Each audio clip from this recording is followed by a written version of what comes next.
So what I do, and this is something I learned from an Olympic coach around 23 years ago. He talked to us about how high performance athletes visualize themselves in the future state, and they run the future state through their mind so often that they can act completely on instinct.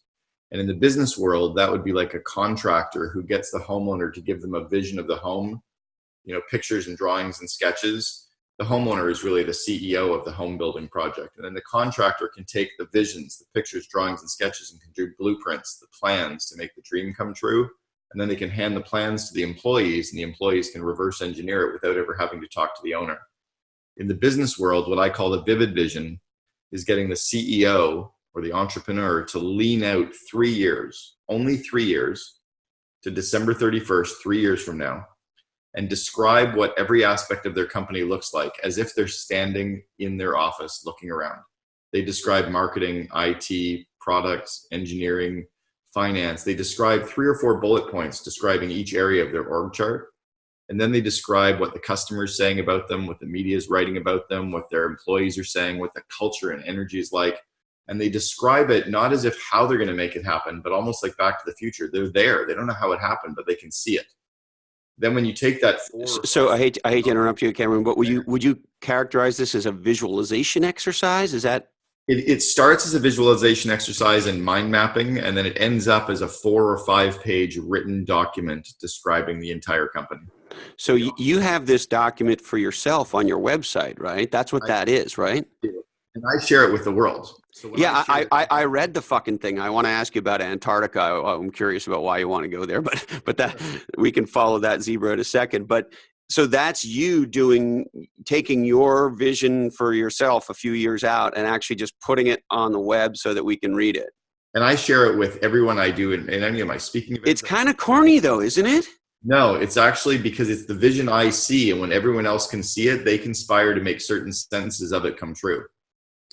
So you're co-opting the world to conspire with you to make Cameron Herold the Cameron Herold he wants to be 3 years from now? Is that what you're telling me? In a way, it's kind of like it's where the alignment really happens. If you think in a company, why are we trying to hold people accountable?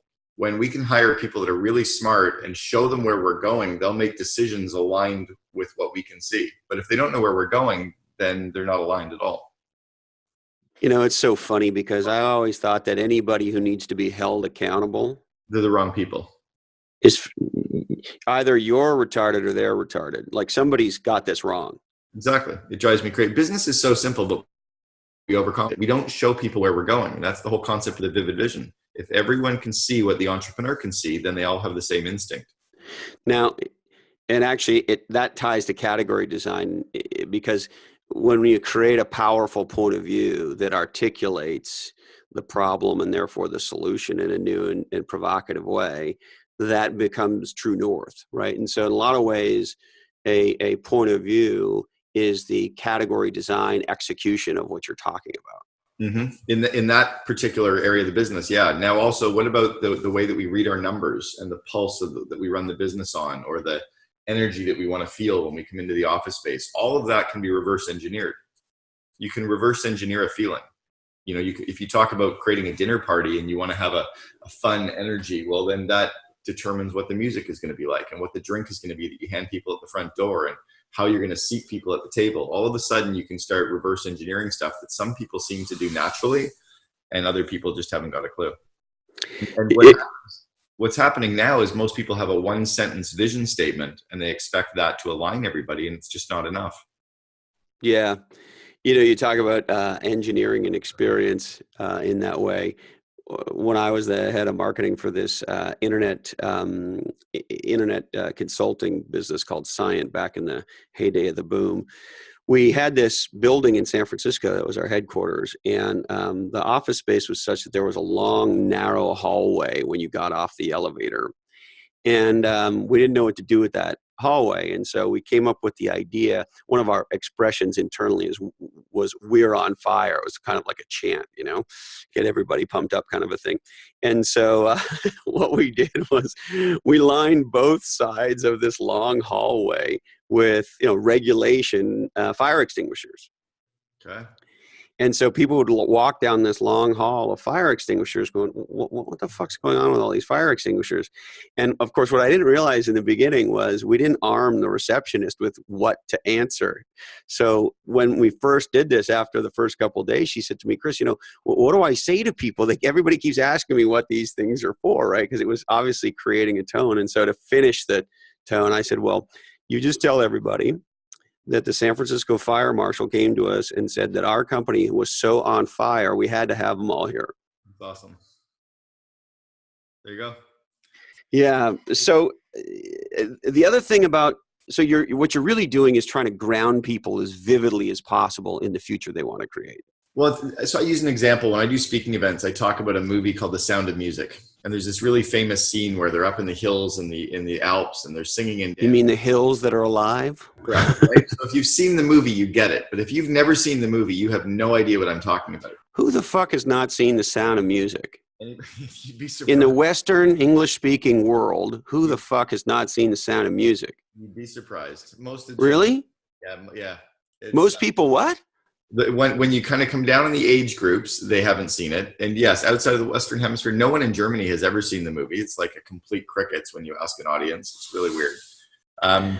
Well, I think it should be required viewing at all schools. It's amazing. I love it. And actually, my nephew was just in the play. And interestingly enough, to my surprise here in Everybody Gets a Cookie and Nobody Gets Offended, California, he was one of the roles he played was he was a soldier. Yeah. And he had a uniform costume with a swastika on its arm. Wow. And they had to sort of warn people ahead of time, hey, just so you know, you're going to see this. But, that's what the movie and that's what the play is about. But right. I would have figured by now we would have washed that shit out. But even here in hypersensitive California, at least they still got to represent what really went down. Well, I heard a comment the other day about whatever the movie is that's out currently about World War I, and there was a comment made in the public or in the media about why aren't there more women soldiers in the movie? And the comment back was like, well, we're not going to rewrite history. Like there weren't women soldiers in World War I. We can't just make it like people.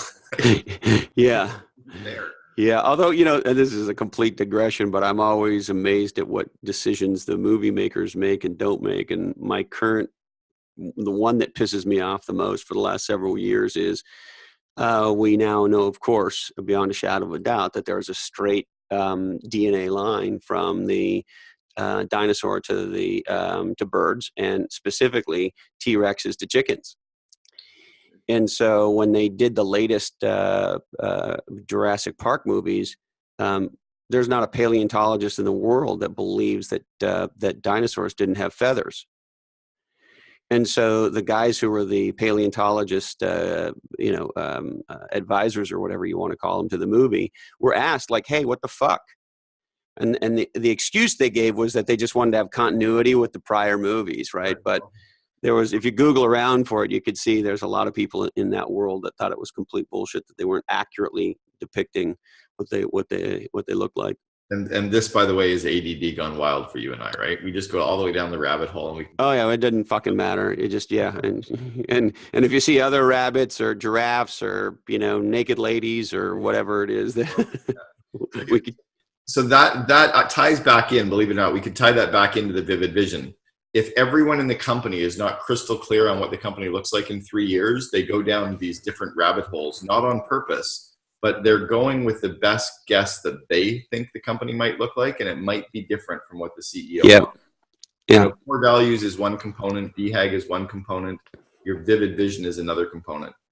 Yeah, it makes sense. And this is a connected digression, but, over the last couple of years, I've been trying to educate myself as much as possible, Cameron, in neurology and neuroplasticity.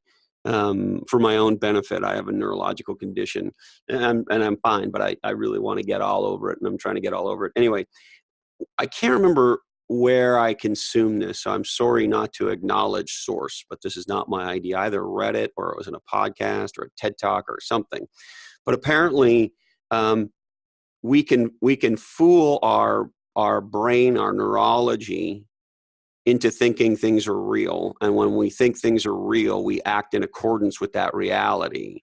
And so the simple example of this is everybody's been to a movie and felt scared or cried or felt love or felt humiliated or whatever emotion is being characterized in the film, because we put ourselves in the movie, and you sort of sit there and go, I'm watching a movie and I'm fucking crying. Right.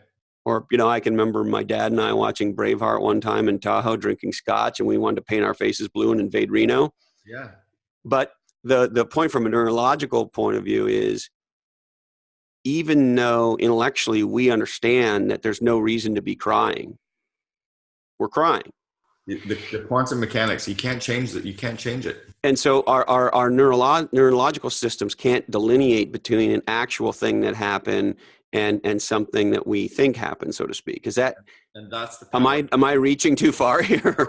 That's exactly the power. And that's this neurologist, the sports psychologist that worked with athletes in the Olympics, was if they could feel themselves performing the event, they could actually perform almost on instinct. In the business world, if everyone can see the movie, they can all move towards it and make decisions in alignment. Typically what happens is the entrepreneur can see stuff and he's like, why isn't everybody getting it? Well, because you're the only one that sees the damn movie and you gave them one sentence vision statement.